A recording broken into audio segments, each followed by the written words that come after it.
American Groom, Ira. Ira is hysterical. We have to save her.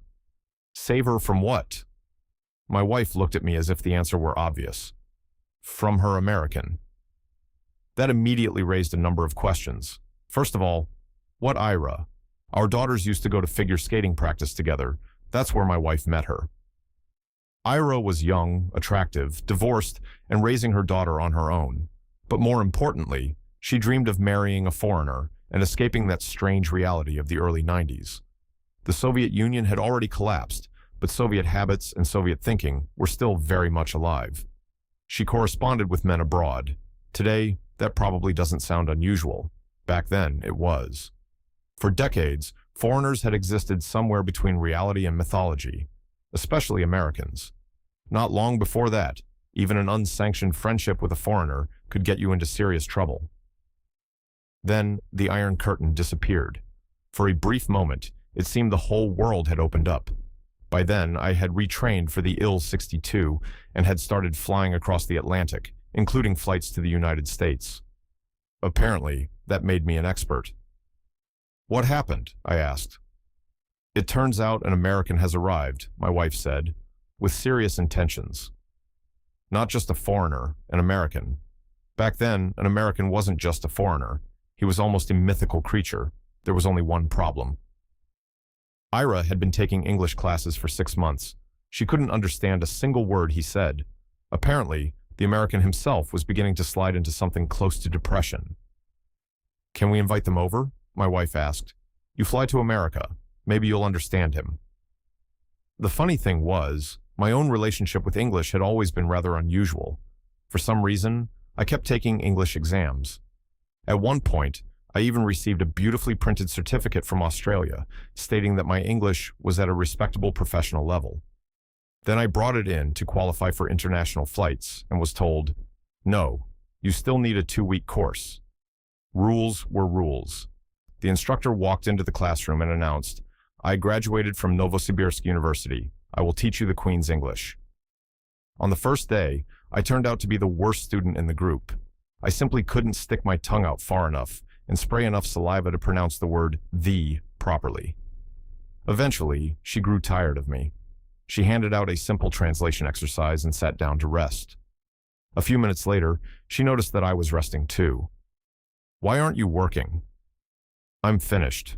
I translated the entire text. At full speed, she looked at me. You may go. Come back for the exam. For many experienced pilots, English became a real stumbling block. It didn't help that the head of the department and all the instructors were women. Negotiating with them wasn't easy. The examination room was always buried under flowers and boxes of chocolates. Pilots came bearing gifts, and still failed. One day, I ran into an old friend, a flight engineer from Giuliani Airport. My whole crew is already flying abroad, he said. My English is 0. I studied German. Badly. Can you take the exam for me? I thought about it. Why not? Back then, nobody checked documents. The idea that someone might actually take another person's exam simply never occurred to anyone. I registered in the morning. The exam was scheduled for 4 in the afternoon. My friend bought me lunch. Then, 5 minutes before the exam, he grabbed my sleeve. Don't go. What? I changed my mind. He was more nervous than if he had been taking the exam himself. Then he added, just don't get the highest grade. We'll see, I said. I walked into the flower-filled temple empty-handed. Take a ticket. I took one. Prepare. No need. The questions for flight engineers were extremely basic. I noticed the widening eyes of the head of department. Then I began answering. Finally, she stopped me. In one sentence, you should have used the present perfect instead of the simple past. For some reason, I decided to argue. In what cases is the present perfect used? Then I listed them myself. So, in this case, I finished, what I said was correct.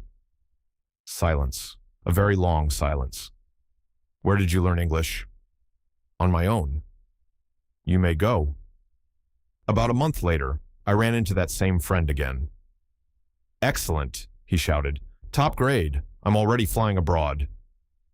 Of course, my English wasn't perfect, but for that particular time, it was practically royal. Naturally, we agreed to help. We invited Ira and her American over, and I'll admit something. By then, I was just as curious as everyone else. I really wanted to see what kind of American had come all the way to Kyiv looking for a wife. Mark, the American's name was Mark. He was thin, red-haired, and looked a little restless even when he was sitting still. My wife, being a good hostess, had prepared the table beautifully with all the traditional Ukrainian dishes. As for me, I did my part. I bought vodka and some excellent dry-cured sausage from a local producer. Mark turned out to be from Chicago, but the way he spoke, that was something else entirely. He talked at a truly cosmic speed, mixing in local expressions and slang. I asked him more than once to slow down. It didn't help. We poured the first round. After a few shots, my ears began to adjust. At some point, Mark realized that I was actually understanding him. He lit up with relief and immediately started talking even faster. Mark, it turned out, had absolutely no objection to drinking. Not at all. The vodka had been brought out of hospitality. But as the level in the bottle went down, Mark became more and more animated. He spoke louder, laughed more, and enthusiastically praised the food. "This sausage," he kept saying with conviction, nodding approvingly. "Real good." Then he switched to Ira. "She's good," he said. "Very good. Smart with money." He turned to me, eager to explain. I tell her, "Let's take a taxi." She says, No, trolley bus." Ira, who had been sitting quietly until then, leaned slightly toward me and said under her breath, "I just happen to know exactly how much money he has left." At some point, Mark stepped out onto the balcony for a cigarette. A minute later, his voice rose above the quiet of the courtyard. "You know how hard I had to work for this trip?" he shouted. I moved a little closer to the balcony door. 8 hours a day, he announced loudly. At Motorola, 8 hours. If only he had known how people worked here. Then, for reasons known only to himself, he shouted into the darkness outside, "American women, garbage." Fortunately, nobody in the courtyard understood English. I pulled him back inside. Overall, Mark was having a wonderful evening. Then, almost casually, he announced that the paperwork had already been submitted. They were getting married in Poland in 2 months. That was news. The following day, I offered to show them Kyiv. I had an old Opel Kadett that I'd brought from Germany. We drove through the city and a little beyond it. Mark seemed genuinely impressed. Everything was new to him. Everything interested him. At some point, I mentioned that I worked as a pilot and occasionally flew to Chicago. His reaction was immediate. "Chicago?" he said, lighting up all over again. "You come, I'll show you everything." He sounded less like a future husband and more like an excited kid inviting a friend over. Then he gave me his phone number. A few days later, Mark left. About a week after that, I was assigned a flight to Chicago, and I remembered the phone number he had given me. Axford House. Winter. It was -10 in Borisville. We were getting ready for a flight to Chicago. The route included a refueling stop in Shannon. But Shannon meant something else as well. A crew change. We would hand over the aircraft and spend 3 or 4 days resting before continuing on to Chicago. At the time, it felt like a small miracle. I didn't immediately appreciate flying the Il-62. It wasn't just a long-haul aircraft. It rarely operated within the post-Soviet world, where poverty and decline had become almost routine. Instead, it connected you to an entirely different reality. Ireland was one of those surprises. Geographically, it's farther north than Ukraine. So when I first flew there in winter, I expected something even colder. Then, descending through the clouds at around 1,500 meters, we suddenly broke out into clear air. I honestly thought I was hallucinating. Everything below was green, in the middle of winter. And as we taxied after landing, I saw cows peacefully grazing in the fields. Later, I learned it was the Gulf Stream. After years of improvising meals with glass jars and electric immersion heaters, Shannon felt almost luxurious. We stayed near the airport in a cluster of small cottages built around tennis courts. Everyone had a private room. There was a large shared kitchen with everything you could possibly need. We developed a simple tradition. After check-in, straight to the pub. And I have to admit, I've never had better beer anywhere else in the world, only in Irish pubs. I even tried buying bottled beer to take home once. I ended up pouring it down the sink. Not the same. A few quiet days passed. Then we crossed the Atlantic and landed at O'Hare Airport. We stayed at a hotel called Oxford House, not far from those round skyscrapers you often see in films. While our radio operator, the official communicator of the crew, was checking us in at reception, I noticed a payphone in the lobby. I decided to call Mark. Back then, local calls from American payphones usually cost 25 cents. I dialed the number. A voice from the machine said, "Deposit 50 cents. Must be far, I thought. I dropped in another quarter. The line connected. Hello? It was Mark. I explained that I had arrived. What hotel? He asked. Oxford House. What? Oxford House. Silence. I repeated it. Then suddenly, oh, Axford House. Fine, I said. Let's call it Axford. We agreed to meet the next morning at 10. You wait, he said. I'll show you Chicago. It wouldn't be my first time in the city. By then, I'd already seen quite a lot of Chicago. But this time, I'd be seeing it with Mark. KGB. We woke up in Chicago, cold, -10 again, but this time with a damp wind coming off Lake Michigan that went straight through you, the kind of cold that makes you reconsider leaving the room at all. I said to the others, come on, my American friend will be here soon. He promised to drive us around and show us the city. Get ready. Mark called right on time. I went downstairs, met him, and brought him up to my room. The room was large, 2 big beds, a small kitchen. At that time, my apartment in Kyiv was smaller. Mark walked in, glanced around briefly, and headed straight for the refrigerator. Without asking, he opened it, took out a carton of milk, poured himself a glass, and drank it. I watched this with some curiosity. Well, milk I could afford, especially since American milk tasted terrible compared to Ireland. I had discovered that by accident. On one trip, I had left a carton in the refrigerator and forgotten about it. Back home, I liked sour milk. Done properly, it tastes even better than kefir. So when I found the carton again, I thought I might give it a try. I opened it. The smell hit immediately. Not just sour, something sharp, almost chemical. I poured it straight down the sink. After that, I stopped experimenting with American milk. Mark, I said, I'm ready. A couple of my crew can join us. Is that okay? Yeah, sure, he said easily. I called the others and we all went downstairs. We stepped outside and started walking. We walked and walked. After a few minutes, people began to freeze. Mark, I asked, is your car far? He looked at me, genuinely surprised. I don't have a car, he said, but we can see everything by bus. Then, as if explaining something minor, he added, they kicked me out of my place. My stuff is in my brother's truck. Not a problem, I quietly translated for the others. Nobody said a word. We simply turned around and started walking back. We didn't explain anything to Mark. He followed us cheerfully, talking the entire way as if nothing had happened. At one point, he even showed me his ATM receipt. Balance, $40. Back at the hotel, we were discussing what to do next when someone suddenly remembered, the girls are staying here too. We listened. Voices behind the door. We knocked. One of our flight attendants opened it. Before anyone could say much, someone from our group proudly announced, we brought you a real American. I nudged Mark. Say something. He didn't need much encouragement. The girls looked at him with interest. Oh, an American? Well, come in.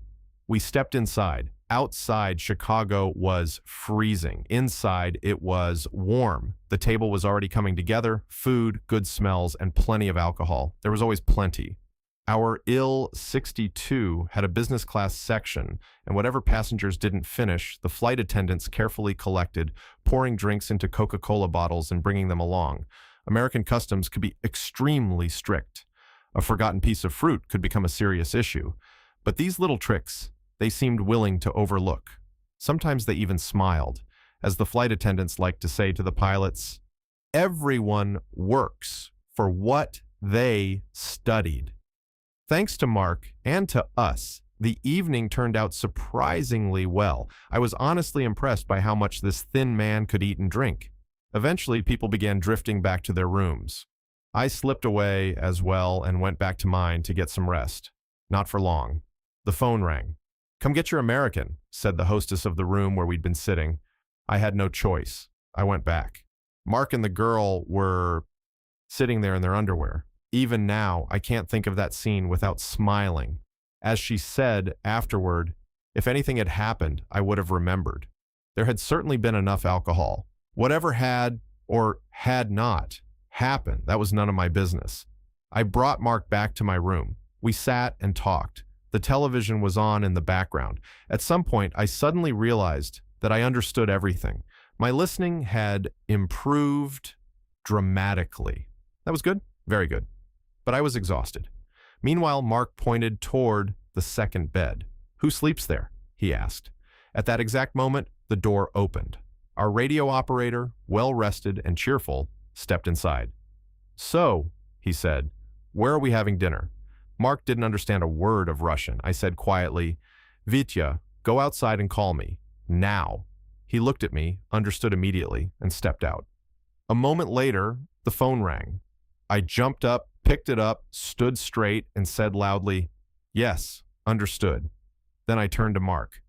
"Have you ever heard of the KGB?" I asked seriously. He looked at me. "No." I lowered my voice. "It's a very serious organization," I said. "Very serious." He stared at me, trying to decide whether I was joking. "In our country, they used to know everything," I continued. "Who you talked to, what you said, sometimes even what you thought." I paused. "They especially didn't like foreigners in hotel rooms." He blinked. "We have an evening inspection," I said. "Unexpected, very strict." I let the sentence hang. "If they find you here..." I didn't finish it. That worked better. He straightened up immediately. "Okay," he said, "I go." The KGB no longer existed, of course. Ukraine was already independent, and the new security services had no interest whatsoever in what flight crews were doing in America. But the name still carried weight, especially with foreigners.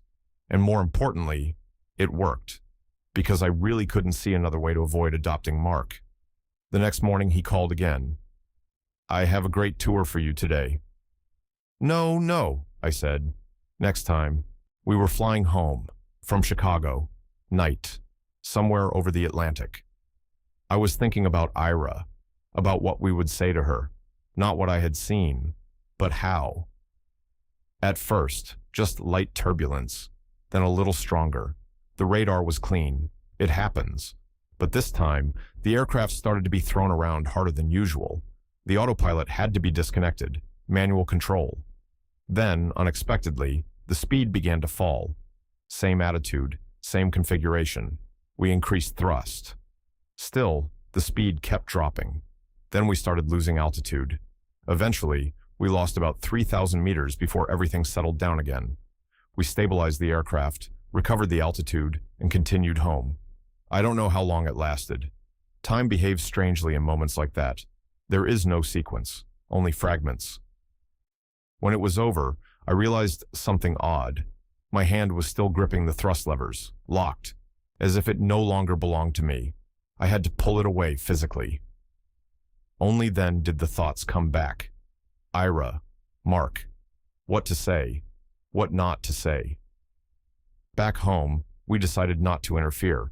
I told my wife everything exactly as it had happened. We agreed that it wasn't our decision to make. A few days later, my wife met Ira at the skating rink. The same place as always, children on the ice, parents along the boards, the usual noise and routine. She later told me that Ira looked different, calm, almost happy, that somehow made it harder. "Well?" Ira asked almost immediately. "Did he talk to him in Chicago?" "He did," my wife answered. "How is he?" A simple question, not a simple answer. "He's energetic," my wife said. Ira smiled. "I know. He talks a lot." There was a pause. My wife told me she could have said everything right then, clearly, directly. But something stopped her. Maybe it was the way Ira was looking at her. Maybe it was the fact that, in her mind, everything had already been decided. Poland, 2 months, a new life. "You'll see everything yourself," my wife said instead. "It's better that way." "Is something wrong?" Ira asked quietly. My wife hesitated, then said, "No, Nothing that you won't understand on your own. Ira held her gaze for a little longer, then nodded. All right. That was the end of it. Later, I heard that the trip to Poland never happened. No details. Just, it didn't happen.